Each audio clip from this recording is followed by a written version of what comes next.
Hey, thanks for making it to Veterans Info Tap. I'm glad you made it. Let's talk about presidential election impact on veterans benefits. Hit the thumbs up for me, subscribe, share with a friend, all that good stuff. I really appreciate it.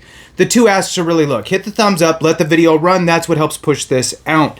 Regardless of what side of the fence you're on politically, because I'm going to try to leave all of that out of it, the presidential election will absolutely have some sort of impact on veterans affairs, okay? Why? Well, it's part of the cabinet, and the person that runs it is going to be appointed by the president. Now, do I think there's a couple different ways you can slice this and look at it? Sure. One way is, well, Congress is the one that typically comes up with all of the legislation.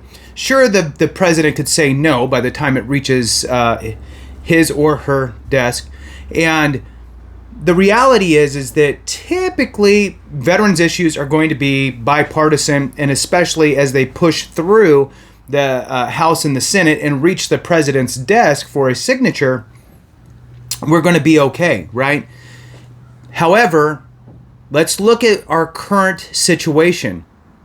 The current situation with the VA Secretary Dennis McDonough has not been that great, and there's at least 5 different major calamities that have happened since he's been appointed as head of that department. So, bad pick, in my opinion, and you don't know what you get until they're in there, except for he had been floating around, in these circles for many, many years, so that's a little bit of an understatement. So, I mean, you do have some sort of an idea. However, with Dennis McDonough, he has already stated that he is not going to move forward after Biden is out of office. So we don't have to worry about him. So there's going to be somebody new. Now, here's one of the things I really want to resonate. Yes, the Department of Veterans Affairs is part of the sitting administration at any given time, right? Because it's a cabinet position. There is a lot of power in the Veterans Affairs Administration for the secretary to wield. I'm just going to give my kind of viewpoint here, and I'm going to give a solution as well. Well, a safety net. It seems to me like over the last 4 years, the VA primarily has taken actions to adjust rating schedules and that type of stuff that weren't super favorable for veterans. Now, it's the VA, the Veterans Administration, that decides to do the rating schedule change. That power was given to the secretary many moons ago. So, case in point will be the most recent rating schedule change for digestive systems, where it changed the GERD rating schedule, shifting it from rating it as hiatal hernia, shifting it to esophageal stricture, which is a much more narrow symptomology for rating. So in my opinion, it is quote unquote less liberal for veterans applying for that benefit.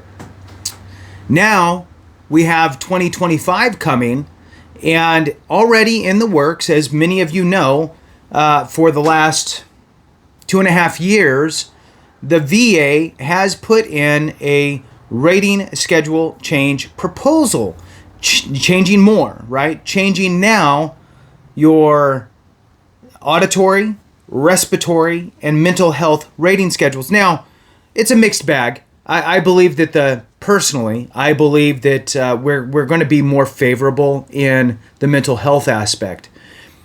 However, we're losing tinnitus as a standalone condition. It's not saying that tinnitus doesn't exist. They're not just going to rate you for tinnitus. They're going to rate you for something else, for a disease or some other illness that has tinnitus as a symptom.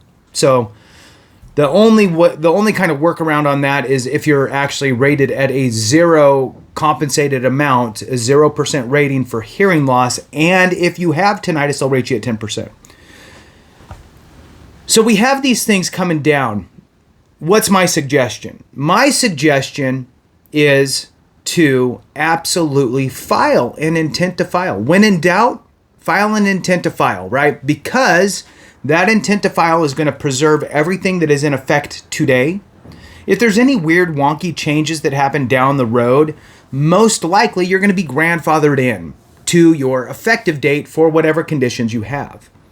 So, one, that takes the pressure off from any of these future changes that are happening. And I think, it's when the proposed changes go into the Federal Register and they get back a bunch of comments, typically Joe Public and Jane Public aren't even aware of this, right? You may be aware because you're watching this type of stuff, but the vast majority of veterans have no clue that any of this stuff is going on. However, the organizations, the veteran service organizations out there are aware, and they'll chime in and do their public comments on that. Now, once the time frame has passed, the VA starts to gather all this stuff and make amendments, if you will, to their proposed rating change prior to putting it into effect. Now, we're going to cross over into a new secretary. I don't know. Maybe this new secretary is going to be a little more veteran-friendly, potentially, about some of these things. There has been big opposition on the respiratory sleep apnea specific proposal. So who knows what it's going to look like at the end. Right now, the final date is listed as April of 2025. I will tell you this, that if you are still watching this, there's chances here that you probably are going to be impacted by these changes in one way or another, right? Or could potentially be impacted. If you need help solidifying your evidence via Nexus Letter, via DBQ, those types of things, DBQ, Disability Questionnaire, it's a VA form, really helps to outline things. And quite frankly, here's what these two forms are for, just for clarity. The Nexus Letter is to help you establish the nexus which gets you service connected. The DBQ, if filled out appropriately, will help you get the correct rating. So the two kind of go hand in hand. If you want help with that, I partnered up with AME, American Medical Experts. Great organization, had several phone calls with them. They have a free consultation for you. Look, information's free. Reach out, have a conversation. If you decide to move forward, move forward. If you don't, don't. Take a look, see what they have to offer, see if it's something that will help you.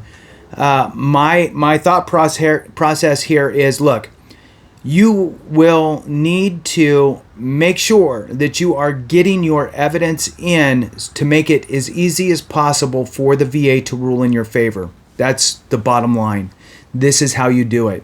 With the spotlight on the Supreme Court right now regarding the benefit of the doubt rule not being administered potentially, I think that we're going to see some collateral effects actually swinging that pendulum back into our favor, where hopefully the U.S. Court of Appeals for Veterans Claims, the BVA, the Board of Veterans Appeals, the higher level review process or supplemental process, and your initial claims process will hopefully look at the benefit of the doubt rule a little more in the process, and hopefully that will be more favorable for veterans out there. With that, thanks for watching. I appreciate you. Have a great one.